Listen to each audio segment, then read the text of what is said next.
कल्पना कीजिए एक और चीन जहां हर वर्ष नए शहर बसा रहा है और दूसरी ओर भारत जहां हर दिन लाखों नवजात शिशु इस धरती पर जन्म ले रहे हैं। प्रश्न यह उठता है कि आखिर ऐसा क्यों हो रहा है? क्यों भारत और चीन जैसे देशों की जनसंख्या रुकने का नाम ही नहीं ले रही है?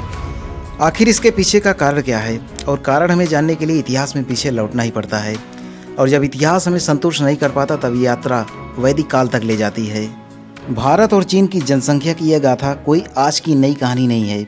यह शुरू हुई थी हजारों वर्ष पहले, जब दुनिया में केवल कुछ ही सभ्यताएं जीवित थी और उन सभ्यताओं में सबसे समृद्ध सभ्यता थी भारत और चीन की। दोनों देशों की भौगोलिक स्थिति कुछ ऐसी थी कि जीवन पनपने के लिए यहाँ पर हर जरूरी संसाधन मौजूद थे, जैसे जल, जमीन, उपजाऊ मिट्टी यहाँ पर प्रचुर मात्रा में उपलब्ध थे।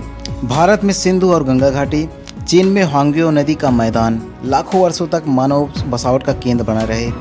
इन क्षेत्रों में खेती होती रही, पशुपालन होता रहा और व्यापार भी चलता रहा और साथ में जनसंख्या धीरे धीरे बढ़ती गई। भारत और चीन दोनों की संस्कृति में बड़ा परिवार एक सामाजिक सुरक्षा का कवच माना जाता था। गरीब से गरीब व्यक्ति यह सोचता था कि अगर 5 से 6 बच्चे होंगे तो कम से कम 2 तो आगे चलकर मेरा सहारा बनेंगे। यह सोच पीढ़ियों तक लोगों के मन में बैठ चुकी थी।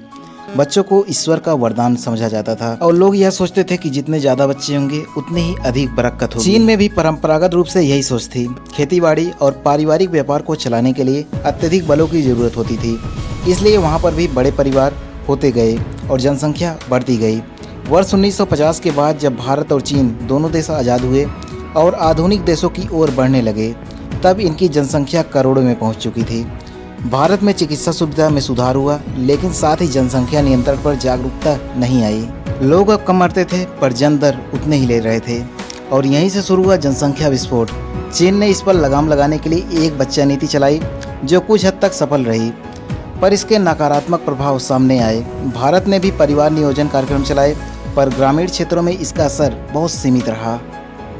आज भारत दुनिया का सबसे अधिक जनसंख्या वाला देश बन चुका है और चीन अब जनसंख्या घटाने की ओर बढ़ रहा है, क्योंकि वहाँ बूढ़े लोगों की संख्या अधिक है और भारत के पास दुनिया की सबसे बड़ी युवा आबादी है। अगर इस युवा आबादी को सही दिशा में बढ़ाया जाए तो यह आशीर्वाद बन सकती है, लेकिन अगर इस जनसंख्या का सही प्रबंधन न हुआ तो यह बन सकती है भयानक संकट। तो आइए इस वीडियो के निचोड़ को कुछ शब्दों में समेट कर समझा जाए। भारत और चीन की जनसंख्या इतनी तेजी से क्यों बढ़ रही है, इसके लिए कुछ कारण निम्नलिखित हैं। प्राचीन सभ्यता और उपजाऊ जमीन बराबर जीवन के अनुकूल परिस्थितियाँ, बड़ी पारिवारिक सोच बराबर ज़्यादा बच्चे और ज़्यादा सहारा, गरीबी और शिक्षा की कमी बराबर जनसंख्या नियंत्रण की जागरूकता नहीं, बेहतर चिकित्सा सेवाएं बराबर मृत्यु दर में कमी और जन्म दर में बरकत, सांस्कृतिक और धार्मिक मान्यताएं बराबर बच्चों को ईश्वर का वरदान मानना, सरकारी योजनाओं का सीमित असर बराबर नीतियां बनी पर जमीन तक नहीं पहुंच पाई। जनसंख्या केवल संख्या नहीं है, यह देश की शक्ति भी बन सकती है और देश की कमजोरी भी।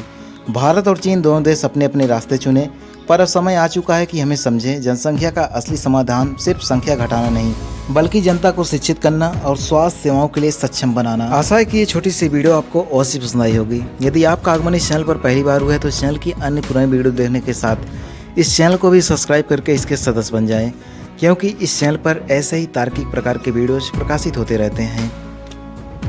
यदि आपको ये वीडियो पसंद आई तो वीडियो को लाइक करें और दूसरों के पास निसंकोच शेयर करें और इस वीडियो को देखने के पश्चात मस्तिष्क में उठ रहे विचारों को कमेंट में निसंकोच उड़ेल दें और मैं प्रयास करूंगा कि उस पर जल्द से जल्द वीडियो को बनाकर आपके विचारों का समाधान किया जाए। चैनल पर सक्रियता बनाकर साथ चलते रहें जब तक साथ चलने में सक्षम हो।